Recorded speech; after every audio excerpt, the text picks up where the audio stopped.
اور تو بخور جلانے کے لیے کیکر کی لکڑی کی ایک قربان گاہ بنانا، اس کی لمبائی 1 ہاتھ اور چوڑائی 1 ہاتھ ہو، وہ چوکھٹی رہے اور اس کی اونچائی 2 ہاتھ ہو، اور اس کے سینگ اسی ٹکڑے سے بنائے جائیں، اور تو اس کی اوپر کی سطح اور چاروں پہلوؤں کو جو اس کے گرد گرد ہیں اور اس کے سینگوں کو خالص سونے سے منڈنا، اور اس کے لیے گرد گرد ایک زرین تاج بنانا،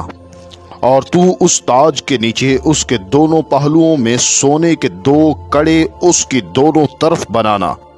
وہ اس کے اٹھانے کی چوبوں کے لیے خانوں کا کام دیں گے، اور چوبیں کیکر کی لکڑی کی بنا کر ان کو سونے سے منڈنا،